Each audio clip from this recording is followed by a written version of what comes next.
नमस्कार मित्रांनो, सावळ्याची जणू सावलीच्या आजच्या भागामध्ये जगन्नाथ ॲज अ जज म्हणून पहिल्या कंटेस्टंटची चिठ्ठी काढतो। दोघेही कंटेस्टंट स्टेजवर येतात आणि छान गाणंही म्हणतात। इकडे अस्मी जयंतीला कॉल करून भेटायला बोलवते। जयंती सुद्धा लपत-छपत तिला भेटायला येते आणि ती तिला विचारते की भैरवीचं आणि सावलीचं असं काय सिक्रेट आहे। तेव्हा जयंती म्हणते, मी सकाळपासून उपाशी आहे, छान माझ्यासाठी एक पिझ्झा आणि कोल्ड्रिंक मागवतेस का? आणि बाहेर खूप उकळत सुद्धा आहे, त्यामुळे ती गाडीत बसायला जाते। इकडे कॉम्पिटिशनच्या इथे दुसरी चिठ्ठी सोहम काढतो, तेव्हा त्या चिठ्ठीमध्ये पिंकू शेठ म्हात्रे आणि तारा वजे यांचं नाव येतं। दोघेही स्टेजवर जातात। गाण्याचं नाव कळताच भैरवी गपचूपपणे सावलीकडे जाते आणि तिला गाण्याची लिरिक्स येते आणि तिला बजावून सांगते, हे गाणं जरा फिल्मी स्टाईलचं आहे, त्याच्यामुळे नीट सांभाळूनच घे।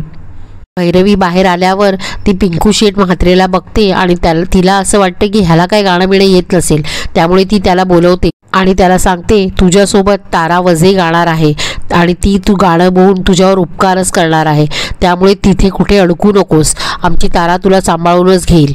सावली छान गाणं सांभाळून घेते आणि विठुरायाचे मनोमन आभार मानते।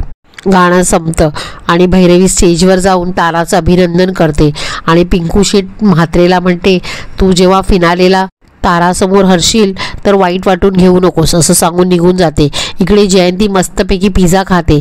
अस्मी तिला तिच्या प्रश्नाचं उत्तर विचारते, तेव्हा जयंती त्या गाडीमध्ये असलेला बॉक्स पण घेते आणि जयंती बोलते की महेंद्रेंकडे सावली लग्न केल्यापासून हा प्रश्न कोणालाच पडलेला नाही आहे, पण तुम्हाला पडलेला आहे, त्यामुळे मी तुम्हाला सांगते, ताराबाईंचं गाणं हे सावलीशिवाय कधीच पूर्ण होऊ शकत नाही। आणि तेव्हा अस्मी म्हणते, असं का? तेव्हा ती म्हणते, मला सुद्धा माहिती नाही, आणि तिच्यावर हसते। तेव्हा अस्मीला खूप राग येतो आणि ती तिला लबाड म्हणते आणि जयंती हसत हसत निघून जाते। इकडे निकाल जाहीर होतो। फिनालेमध्ये असलेल्या कंटेस्टंटची नावं येतात। ताराची सुद्धा निवड होते। इकडे मेहेंदळे हाऊसमध्ये सावली माईक घेऊन रेकॉर्डिंगच्या प्रॅक्टिससाठी विठुरायाला नमस्कार करते।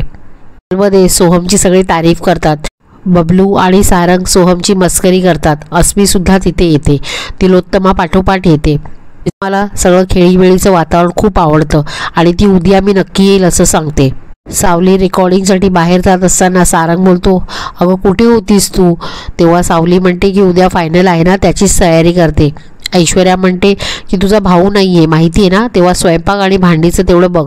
तेव्हा सारंग म्हणतो की सावलीला तिचं काम करू द्या, तिला कोणीही काही काम सांगायचं नाही। तेव्हा बबलू म्हणतो, भांडीच घासायची आहेत ना, मग आपल्या अस्मी मॅडम करतील ना। तेव्हा सारंग सावलीला म्हणतो, तू तुझ्या कामावर फोकस कर, तुला कोणीही डिस्टर्ब करणार नाही। अस्मी मात्र एकच विचार तिच्या डोक्यात चालू असतो की हिचं असं काय सिक्रेट आहे, हे मला शोधून काढायचंच आहे। आणि आजचा भाग संपतो। धन्यवाद।